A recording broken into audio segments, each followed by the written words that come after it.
అదే RTV app వార్తల్ని క్షణాల్లో చదివే అవకాశం ఉంటుంది. ఒక న్యూస్ పేపర్, ఒక టెలివిజన్ ఛానల్ మీ చేతుల్లో ఎప్పుడూ ఉంటాయి.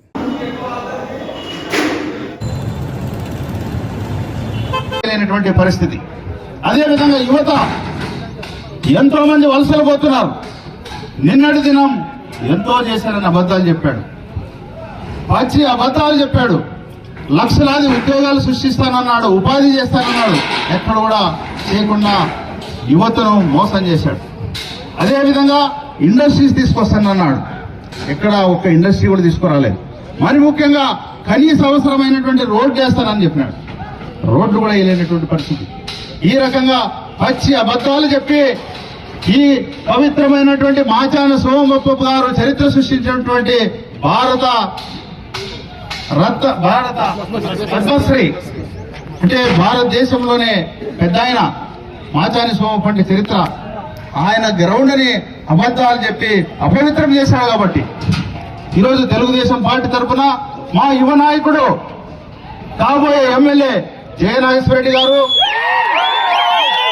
కాబోయే ఎంపీ మా పంచలింగాల నాగరాజు గారు, తెలుగుదేశం పార్టీ నాయకులందరూ కూడా వచ్చి ఈ గ్రౌండ్ ను అపవిత్రం చేయాలి. కాబట్టి మరి దీన్ని ఉద్దేశం పసుపు అంటే మీకు తెలుసు, పవిత్రానికి సూచిక. ఆ పసుపు నీళ్లతో అపవిత్రం చేసినటువంటి ఈ గ్రౌండ్ ను మేమందరూ శుద్ధి చేశాం. దయవుంచి ప్రజలు గమనించాలి.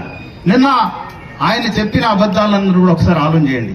మేము చెప్పిన వాళ్ళని కూడా గుర్తించుకోమని నేను కోరుకుంటూ మీ దగ్గర సెలవు తీసుకుంటున్నాను.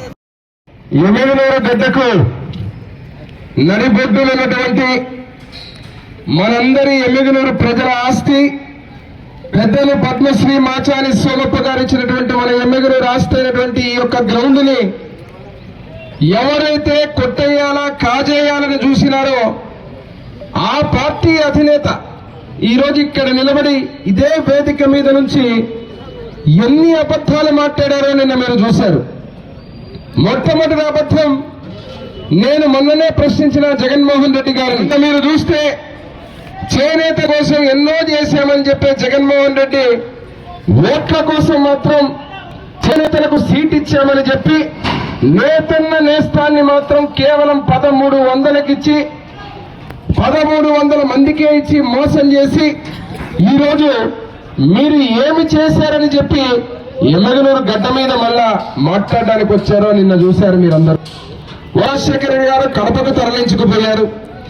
నేను చంద్రబాబు నాయుడు గారి హయాంలో మన ప్రభుత్వంలో టెక్స్టైల్ పార్కు 100 ఎకరాలు కేటాయిస్తే ఈ వైఎస్ఆర్సీపీ నాయకులు రియల్ ఎస్టేట్ వ్యాపారం చేసుకున్నారు.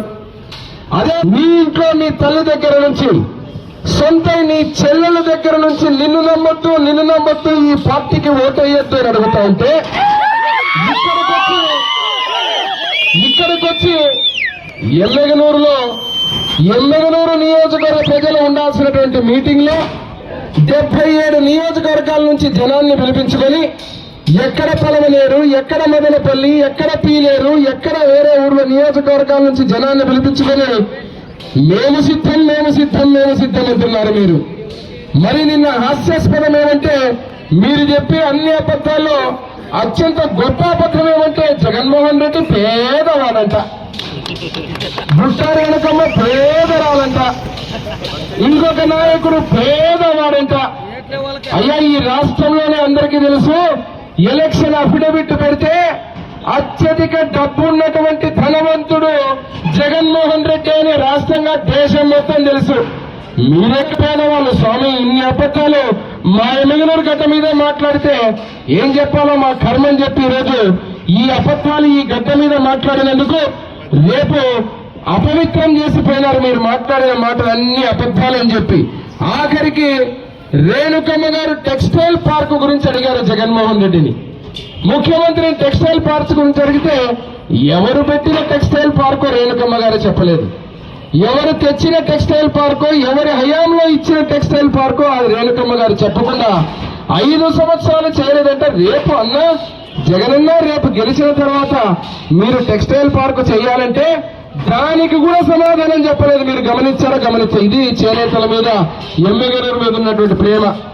ఎమ్మెగనూరు అని పలకడానికి కూడా ఇబ్బంది పడే నాయకులు మీరు ఎమ్మెగనూరు గడ్డ మీద వచ్చి జగన్మోహన్ రెడ్డి ముఖ్యమంత్రి గారు ఏం మాట్లాడుతున్నారు అబద్ధాలు ఒక్కసారి రికార్డులు తీసి చూసుకుని ఆ పసుపు నీళ్ళతో శుద్ధి చేసి ఇప్పటికైనా ఏదైతే మీరు ఒప్పుకోవాల్సిన నిజాలు 3 నిజాలు రాష్ట్ర ప్రజలకు చెప్పాలా. ఈ పసుపు నీళ్లతో కడిగిన తర్వాత అడుగుతున్నాం మేము, బాబాయిని మర్డర్ చేసింది ఎవరు? జగన్మోహన్ రెడ్డి గారు. అదే మరిన్ని వీడియోస్ కోసం ఛానల్ ని సబ్స్క్రైబ్ చేయండి, లేటెస్ట్ అప్డేట్స్ కోసం వాట్సాప్ ఛానల్ ని ఫాలో చేయండి అండ్ లింక్ డిస్క్రిప్షన్ లో ఉంది.